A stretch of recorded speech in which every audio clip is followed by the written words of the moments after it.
Buenos días, tardes o noches desde donde estén conectados en este evento. Gracias por su asistencia y participación. Mi nombre es Hugo Gasca. Trabajo actualmente con el SENAM como coordinador de gestión de la Dirección General. Para cerrar esta sesión de conferencias hablaremos sobre gemelos digitales. La charla de hoy la he estructurado en 3 secciones. Primero hablaremos sobre el contexto de gemelos digitales.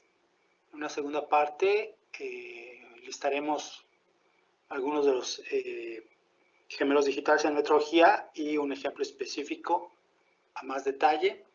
Y también les hablaré sobre el administrador de gemelos digitales experimental que tenemos en SNAM. Cerramos en última sección con comentarios y preguntas. Como punto de partida podemos preguntarnos qué es un gemelo digital. Y para responder esta pregunta podemos usar nuestro conocimiento sobre gemelos biológicos. Los gemelos biológicos tienen una apariencia física muy similar. Es prácticamente imposible distinguir quién es quién y cualquiera de ellos puede suplantar al otro con una alta probabilidad sin que sea descubierto. Sin embargo, también hay diferencias ya en el detalle. Si uno conversa en cierto nivel de profundidad con alguno de estos gemelos, vamos a poder distinguir quién es quién. Esto es debido básicamente a que son individuos diferentes, tienen experiencias diferentes, memorias diferentes, recuerdos diferentes, preferencias y gustos diferentes específicos. Con esto en mente, un gemelo digital pues es una representación virtual detallada del objeto físico. Y a similitud de un gemelo biológico, conociendo a uno de ellos, podemos inferir cómo sería el otro. En este sentido, en esta similitud, un gemelo digital nos puede permitir entender o conocer a mejor detalle su contraparte física real. Y esa es una de las mayores ventajas que tenemos en esta tecnología. Entonces, a diferencia de los gemelos biológicos, que cada quien, aunque convivan muy cercanamente, cada quien tiene su propia experiencia, su propia historia, el gemelo virtual o el gemelo digital ocupa toda la información del gemelo, de su contraparte física, del gemelo físico, hasta cierto punto en el tiempo, y a partir de ahí intenta representarlo, intenta reemplazarlo para poder inferir en un ambiente virtual cómo se comportaría en la vida real esta contraparte física. Esta representación digital de los objetos físicos reales es en todos los aspectos de interés. Pero ¿qué tipo de objetos, a qué tipo de objetos nos referimos?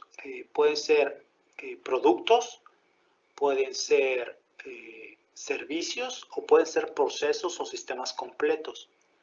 Por ejemplo, tenemos un producto como un generador de turbina o un servicio como diagnóstico médico o un sistema completo como una planta de producción. Modelar todos los aspectos de este objeto físico real es muy ambicioso y equivale a cubrir el ciclo de vida completo de este producto, cada una de sus fases. ¿De qué fase hablamos? Hablamos desde el diseño, el concepto, el desarrollo del concepto, el diseño, la producción, desde cadenas de suministro, la manufactura o la producción como tal, la entrega, una vez entregado la operación, incluso por ahí puede haber alguna fase de comercialización, después de la operación, el mantenimiento y el retiro. Entonces, limitando estos aspectos a solo los de interés nos permite solo enfocarnos en algunas fases y a un cierto nivel de detalle. Cada una de estas fases puede requerir modelos diferentes. Por ejemplo, modelos estructurales de componentes, modelos de interacción dinámicos. Y en la parte física de los fenómenos que están involucrados puede haber estrés mecánico, conductividad térmica, fenómenos de electromagnetismo, interacciones, puede haber la parte de circuitos electrónicos. Y otro aspecto de interés es poder conseguir un modelo parametrizable de tal forma que configurando los valores de estos parámetros podamos experimentar en diferentes condiciones y evaluar la respuesta o la posible respuesta de este gemelo digital e inferir cómo sería la respuesta o el comportamiento en el gemelo físico. Otra pregunta clave es, bueno, ¿cómo funcionan estos gemelos digitales? El gemelo digital es alimentado con los datos de su contraparte física. En ese sentido, son objetos de información dirigidos por datos y realizan un proceso de análisis en cada paso, en cada etapa de su ciclo de vida. El estado de la contraparte física, el estado a cada momento, de alguna manera debe ser registrado para tener esa información de manera detallada. Y básicamente tenemos tres opciones para lograr esto. Un escenario es que el instrumento o el objeto físico tenga sensores instalados internamente, conectados en línea y se comuniquen y registren información en tiempo real. Otro escenario sería que tenga también sensores incluidos, integrados, pero que vaya generando una bitácora de registros y posteriormente son comunicados en lotes, en un proceso batch, a algún repositorio.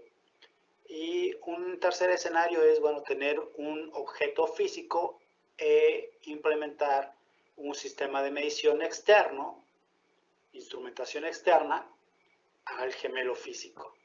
Y de esta manera registrar la información. En cualquiera de los tres casos, esta información es lo que alimenta al gemelo digital.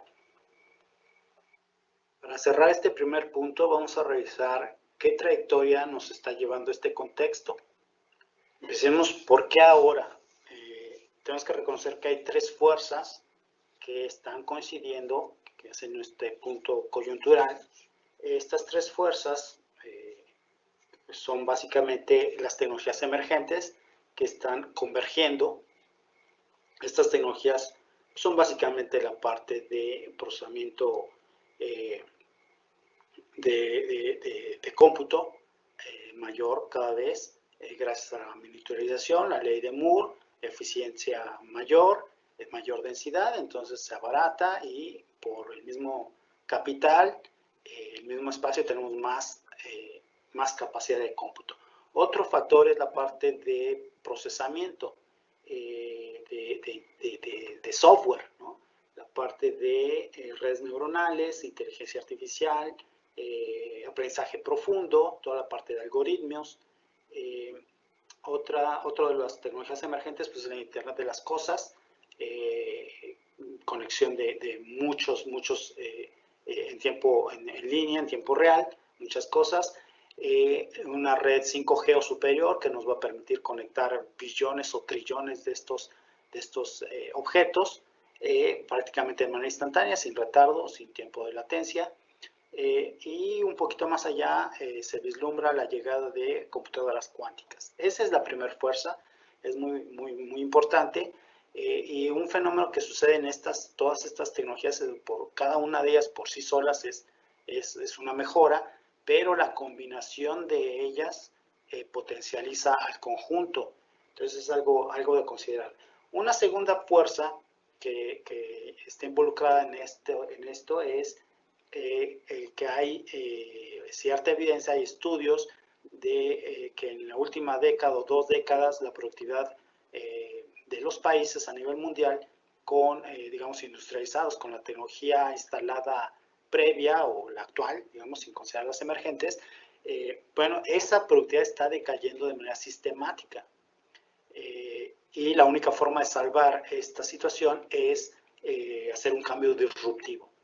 Y aquí viene una tercera fuerza que se ve más lejana en el futuro, a unos 30 años, más o menos, pero se tiene expectativa de que llegue la singularidad. La singularidad es un punto en el tiempo en el que la computación, la inteligencia, se va a lograr crear una superinteligencia artificial. Y esta superinteligencia artificial es categóricamente superior a la inteligencia humana. Esto lo vamos a retomar más adelante. Bueno, estas son las tres fuerzas que están, digamos, convergiendo, moviendo esto, y pues esto nos da una cierta sensación de que, una indicación de que esto no es una moda pasajera, esto es un cambio que viene para quedarse y va a ser muy profundo el cambio. ¿Qué ventajas tenemos de adherirnos a estas tecnologías, en específico a los gemelos digitales? Bueno, básicamente son tres, es que podemos hacer todo, ejecutar todo en un mundo virtual, un mundo digital, reduciendo costos, reduciendo tiempos, más rápido, más barato, y además de maneras que previamente eran inimaginables, ¿no? En cuanto a la mejora, maneras de mejorar de manera que previamente era inimaginable. Y eso está relacionado con la inteligencia artificial y con la singularidad. Los futuros probables es, bueno, básicamente que los gemelos digitales se convertirán en parte de la columna vertebral de la industria 4.0 y de la innovación. Y que un factor interesante, importante de esto es que un motor que va a mantener esto mejorando continuamente es la inteligencia artificial, que precisamente va a estar agregando valor continuamente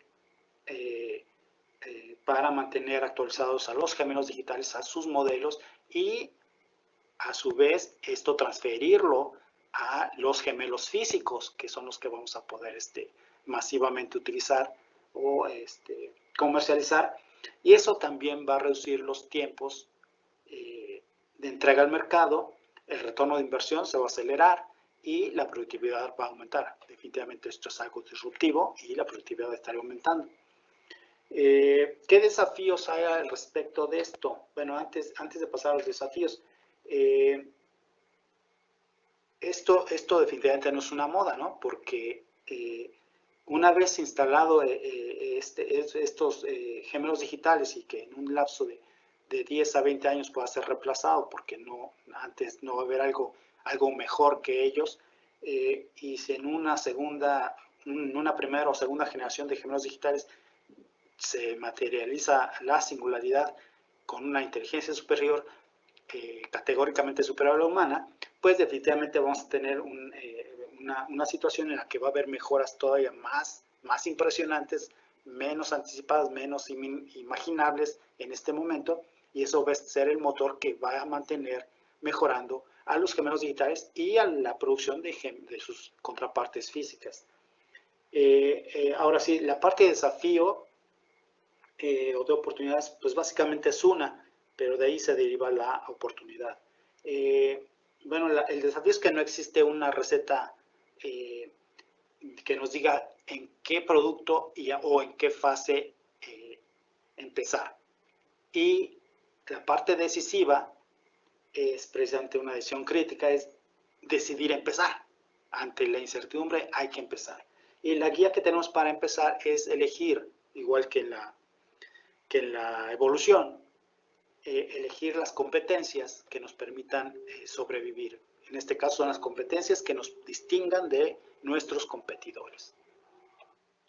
Pasando al segundo punto de esta exposición, una lista de ejemplos en metrología sobre gemelos digitales.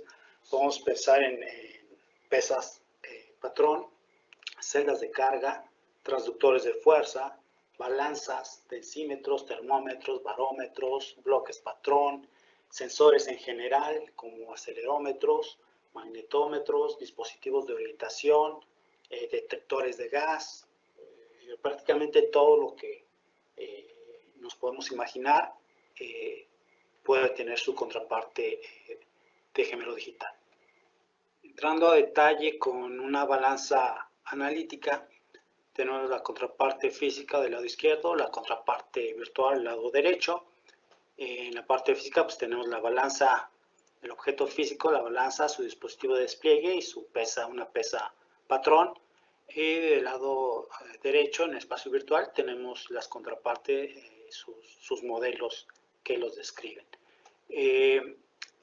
Para comunicar el modelo físico necesitamos ahí una capa de programación que controle y o adquiera datos que esté censando al instrumento físico y comunique esta información que la transfiera al espacio virtual. Del lado del espacio virtual, pues tendríamos otra capa de programación que reciba esta información, la interprete, la organice y la acumule en un repositorio que puede ser una base de datos orientada o que funcione como memoria del gemelo digital. Esta información es utilizada por los modelos, los algoritmos, por la inteligencia que simplemente para este gemelo digital y sometiéndolo a diferentes condiciones de manera simulada, de manera virtual, pues se puede explorar el comportamiento del gemelo digital e inferir o descubrir el comportamiento que tendría su contraparte física. Y eso nos da posibilidades de innovar, de entender mejor, de cambiar y volver a probar en el espacio virtual hasta optimizar o obtener un resultado satisfactorio. Haciendo un acercamiento a la parte de algoritmos para esta balanza analítica en su gemelo digital, pues tenemos aquí dos ejemplos. En el lado izquierdo tenemos la parte de una función de error, donde se asocia un cierto error a cada nivel del valor nominal. Y al lado derecho tenemos la función de incertidumbre, que asocia el nivel, el tamaño de la incertidumbre para cada valor nominal. Y bueno, en estos dos casos se utiliza un modelado clásico como ajuste de curvas, propagación de incertidumbre. En el lado derecho se muestra unas curvas adicionales, unas líneas de confianza punteadas en rojo, las cuales toman ventaja de la información histórica en el tiempo. Este error que menciono del lado izquierdo, pues eso es en un cierto momento, pero si se analiza en el tiempo, hay una tendencia a un corrimiento, a un desgaste posiblemente o alguna desviación sistemática que depende del tiempo. Si eso lo proyectamos en el futuro, obtenemos estas líneas punteadas que les menciono del lado derecho. La línea inferior punteada roja es la desviación por error a un año de operación.